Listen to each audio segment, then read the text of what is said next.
Today we are explaining ST-WAM, a world action model designed to keep robot manipulation reliable when the camera sees a different texture, lighting condition, or viewpoint than the training data. Why is a visual change such a serious problem for a robot policy? World action models, or WAM, learn robot actions together with future visual dynamics. That future prediction can help the policy reason about what will happen next. But pixel-oriented prediction also spends capacity on details that do not affect the action. What failure do the authors actually observe in earlier video-generative WAMs? On LIBRO+, models trained on LIBRO can make their predicted future drift back toward the training appearance when the background, illumination, or camera viewpoint changes. The authors call this training distribution hallucination. The future is visually plausible for the training domain, but no longer faithful to the scene in front of the robot. The effect is measurable. In an audit of 180 predictions, 70.6% showed this hallucination. Fast WAM fell from 97.6% on LIBRO to 51.5% on LIBRO+, while Fast WAM joint fell from 98.5 to 59.0%. So the question is not only whether the model predicts the future, but whether the representation preserves the task state under the visual change. Exactly. The authors compare one VIE latent test with DINOv3 features using 290 frame triplets. Each triplet contains two frames with the same robot and object state, but different visual conditions, plus a final frame from a different state. DINOv3 gives same state Cassini similarity of 0.90 for versus 0.686 for one VIE, and identifies the state match frame in 95.2% of triplets versus 60.0% for one VIE. How does ST-WAM use that more stable representation without throwing away fine visual detail? The key idea is to use the complementary spaces. One VAE keeps fine-grained visual dynamics. The paper calls the pair dual space future experts, or DSFE.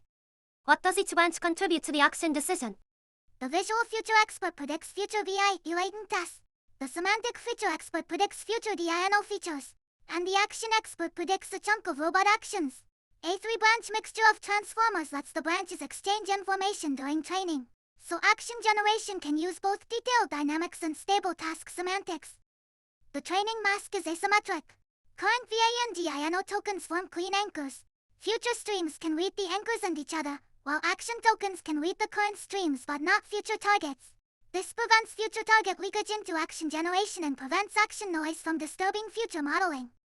DSFE looks forward. How does the model recover useful evidence from what just happened? That is the role of current anchored intent retrieval, or CAR. A frozen vision language encoder turns the current image in language instruction into semantic queries. Those queries retrieve relevant information from a short history encoded by DINOv3, producing intent tokens that summarize recent task progress for the action branch. Equation 1 defines the two future representations.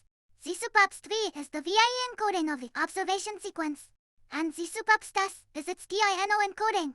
The equation matters because ST-WAM predicts the same future through both lenses instead of forcing one representation to carry every kind of information. Are those future predictions also required at deployment time? No. During training, the future branches provide supervision and interact with the action branch. At inference, they are omitted, and the policy directly samples an action chunk from the current observation, robot state, instruction, and short history. That keeps the robustness benefit without explicit future video generation. The action policy is summarized by equation 3. It samples an action chunk conditioned on the current observation, proprius spaceship state, language instruction, and history. CAIR enters through that history condition context. What does the main benchmark evidence say before we look at the difficult visual shifts? On the 4 LIBRO suites, that is above modus at 97.7 and Wingbot VA at 98.5.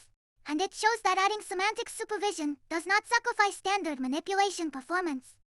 The harder test is zero-shot LIBRO+. ST-WAM improves over Fast WAM by 21.3 percentage points.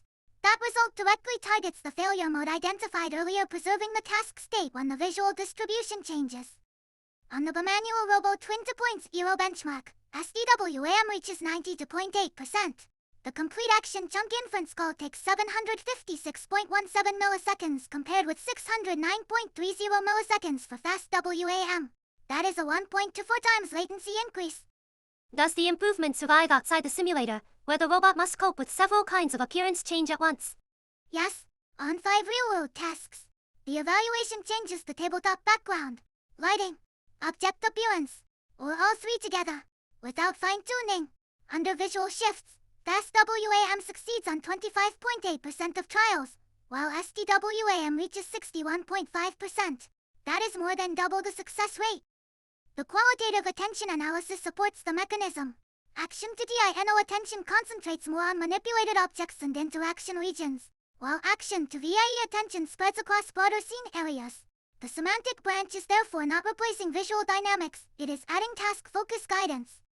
What is the clearest conclusion from all of those comparisons? ST-WAM keeps the detailed future modeling that makes WAM is useful, but adds a representation that is stable under appearance shifts and a history retrieval mechanism anchored to the current task. DSFE looks forward through VI and DINO futures. CAIR looks backward through semantic history.